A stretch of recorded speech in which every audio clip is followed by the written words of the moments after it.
When Taiwan schools closed in May due to COVID, farmers found themselves without a surplus of produce that they couldn't get rid of.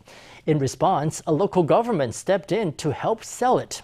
They promoted the concept of produce boxes, which consumers could buy directly from the farmers themselves. At first glance, it's an ingenious way of connecting surplus produce to buyers who want them. But experts say there are many challenges to overcome before this sales model can become a lasting fix. Our Sunday special report.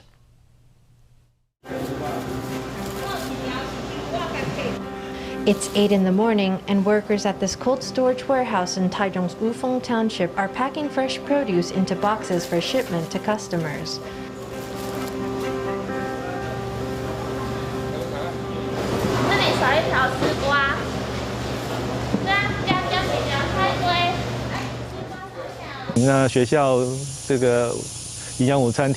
When school lunches were suspended, that caused problems for fruit and vegetable growers who supplied caterers. What was to be done with all their produce? Mountains of cabbage sit unsold. When schools were shut down due to COVID, this lot of cabbage was placed in cold storage, where it went bad from freezer burn, incurring a loss upward of 100,000 NT. One reason the produce could not be sold is that small farmers can't easily secure new sales channels. Unlike traditional markets, supermarkets require their produce to be fully packaged and to be labeled with product tracing information. These are requirements not every farmer can meet.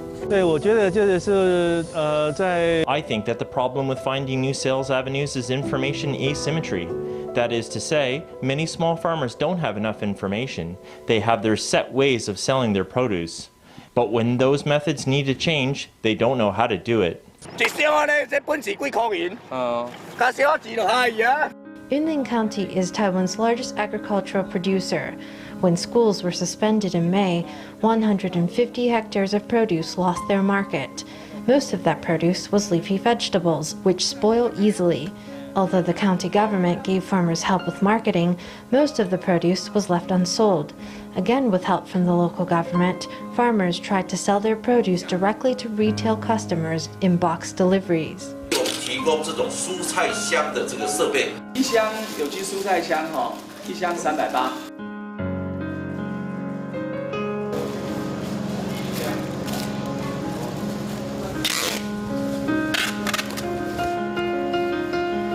The Wufeng Farmers Association set up a platform where 4,000 boxes of fruits and vegetables were sold straight to consumers. This platform was a website where shoppers could place direct orders with the farmer who grew the produce.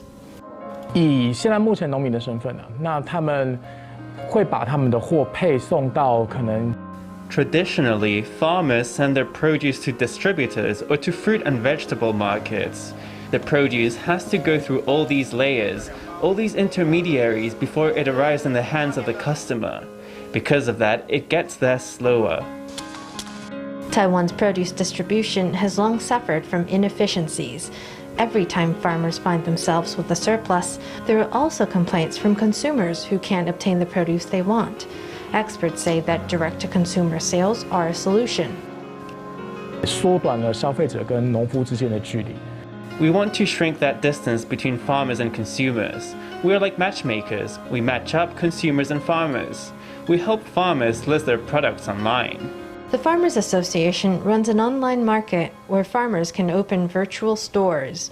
The association offers help to farmers who are unfamiliar with the internet. It helps them take pictures of their produce, and it guides them through the process of online marketing. 我们目前为止遇到最直接的困难点是，他们在于 So far, the biggest problem we've seen is with copywriting and editing. Farmers are already quite busy. Asking them to list products on the website and take photos of their produce, to them it feels like another chore. The Farmers Association says there are many problems to overcome before direct-to-consumer sales can truly thrive. One big question is, will consumers continue to buy produce online even after the pandemic ends? Traditional markets are better because the produce is fresher. Another problem with produce boxes is that before they can be shipped out, the produce must be washed and packaged. 每箱的处理能力大概就一箱大概有 The workers who pack up the boxes get roughly 17 NT per box. A cardboard box is 25 NT, and the shipping fee is 150 NT. Add to that the additional costs associated with some produce, and it can add up to around 700 NT per box. For produce deliveries, cold chain logistics are crucial. This summer, there was a surge of online shopping that left cold chain logistics struggling to keep up. Several delivery companies briefly suspended deliveries of refrigerated products. Such delays, along with other complexities involved in cold chain shipping, can drive up the price of produce boxes. It's unclear if that price will still be worth it to consumers after the pandemic. During this summer's COVID outbreak, produce boxes emerged as an alternative business model for farmers, but there's still a long way to go before it can solve long-standing distribution problems. Whether or not it survives after the pandemic, direct-to-consumer sale has ushered in exciting possibilities for the agriculture sector.